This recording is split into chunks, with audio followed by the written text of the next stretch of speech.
Bonjour à toutes et à tous, bienvenue dans cette nouvelle édition d'information. En ce week-end, on va revenir ensemble sur l'actualité de la région, tout ce qui s'est passé près de chez vous cette semaine. Mais d'abord, un mot de météo pour les 3 premiers jours de la semaine prochaine, avec le soleil qui nous a accompagnés tout au long de la semaine dernière, va prendre lui aussi un peu de vacances, au moins le lundi, avant de faire son grand retour mardi.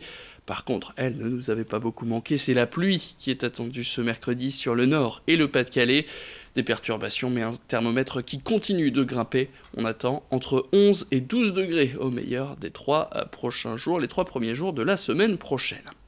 L'actualité et cette nouvelle inquiétude des élus concernant les lignes ferroviaires à grande vitesse dans le Nord et le Pas-de-Calais. D'ici décembre prochain, la SNCF prévoit de réduire ses dessertes TGV entre Paris et les villes moyennes de la région comme Dunkerque, Calais ou encore Boulogne. L'État a demandé à la SNCF de réduire ses dettes, elle compte donc baisser le nombre de trains sur les lignes les moins rentables, au détriment donc des villes moyennes de la région. Si la SNCF n'a pas encore communiqué officiellement à ce sujet, les Hauts-de-France, à l'image de Franck Dersin, son vice-président au transport, s'inquiètent vivement. Pour l'instant, tout ce que savent les élus régionaux, c'est que les villes d'Arras et de Lille vont devenir 2 points de concentration dans la région, entre lesquels les usagers du train vont devoir transiter, ce qui implique, pour beaucoup, des temps de trajet plus longs. Écoutez Franck Dersin au micro d'Idil Gunaï. On avait déjà pris la décision de renforcer les TER et les TER-GV. C'est ça qui me rend particulièrement mécontent, c'est qu'on a négocié il y a plus de 6 mois avec la SNCF, moyennant finance, le renforcement des TER-GV et des TER sur un certain nombre d'axes.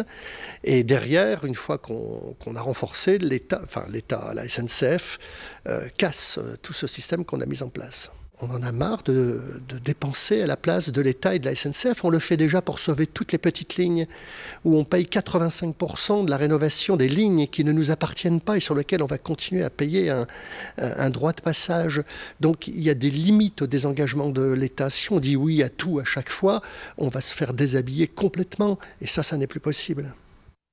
En plein cœur des vacances scolaires, peut-être avez-vous prévu d'aller au ski d'ici les prochaines semaines, ok?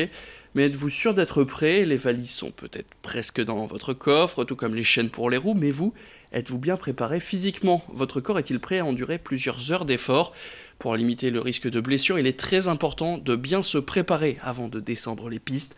L'idéal, c'est de faire du renforcement musculaire pour les membres inférieurs et pour le buste, ainsi que travailler l'amplitude et la souplesse des articulations qui seront très sollicitées, sans oublier travailler les réflexes pour bien tomber. Ça passe évidemment par une bonne préparation physique. Et idéalement, on fait plusieurs séances, plusieurs semaines en amont, mais évidemment, même une semaine d'effort pourrait déjà réduire le risque de blessures graves. En 2017, 130 000 traumatismes ont été dus au ski ou au snowboard. Écoutez l'avis d'un des médecins du sport de la région sur une préparation.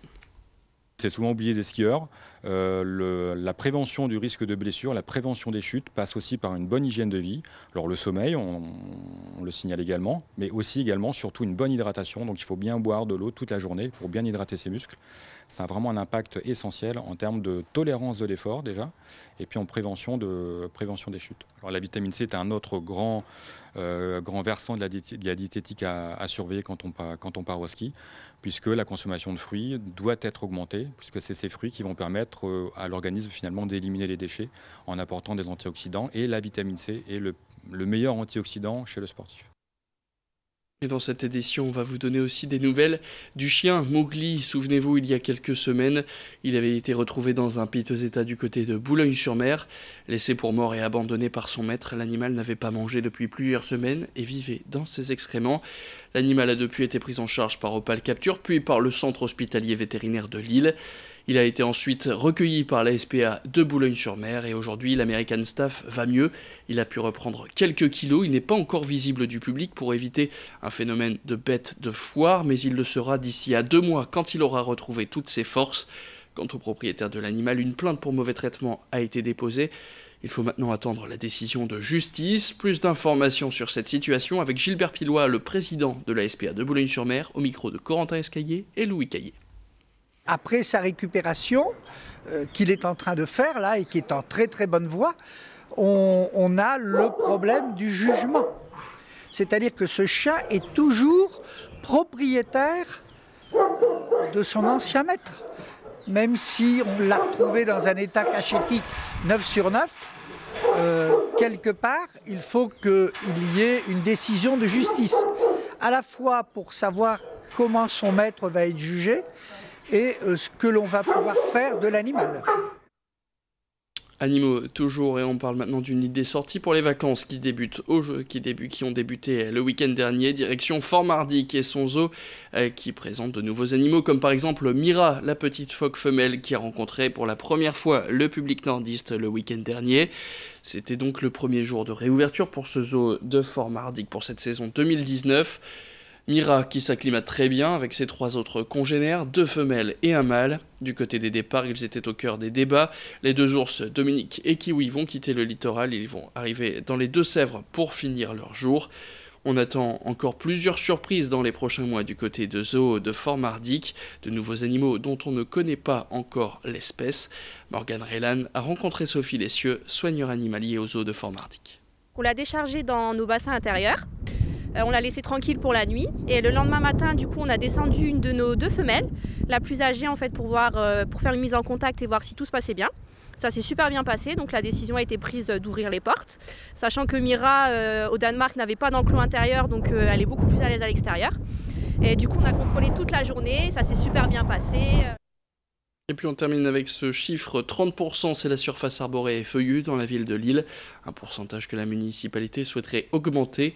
La ville qui a planté 1000 arbres chaque année depuis 2014 a pour objectif d'atteindre les 36 000 au total d'ici à 2020.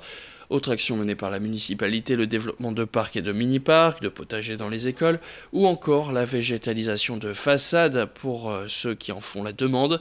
D'après des chiffres de la municipalité, la ville aura développé 12 d'hectares verts en plus à Lille depuis 2014. Un sujet qui reste tout de même sensible, notamment avec le projet aujourd'hui suspendu du côté de la friche Saint-Sauveur qui pourrait redistribuer les cartes. Martine Aubry, la maire de Lille, répondait à Xavier Silly. Je dirais qu'il y a des quartiers où on peut encore verdir parce qu'il y a encore des espaces libres. C'est plutôt comme ça qu'on raisonne. Vous savez, dans le cœur de ville, dans le Vieux-Lille, c'est très compliqué. Il y a beaucoup de jardins privés. On a fait le parc Jean-Baptiste Lebas. On va travailler, je l'ai déjà dit, sur la place du Maréchal Leclerc, qu'on va aussi refaire avec des jardins, pour prendre cet exemple. On a 2 gros projets actuellement où on essaie d'acquérir des terrains. Mais ce n'est pas facile aujourd'hui d'avoir du terrain. En revanche, faire des petits jardins avec les habitants, on essaie d'y réfléchir, on l'a fait face à l'école Broca récemment avec les parents d'élèves, leur permettre à la fois d'avoir des jeux d'enfants qui soient aussi beaucoup plus durables, moins en plastique, plus en bois, et des plantations. En face de l'école Broca, les parents ont fait des plantations d'herbes aromatiques et s'en occupent par exemple, et on fait toutes les fleurs aussi. Voilà. Donc c'est vraiment ces projets-là que je trouve intéressants, parce que les citoyens sont acteurs, voilà, et s'approprient eux-mêmes la ville.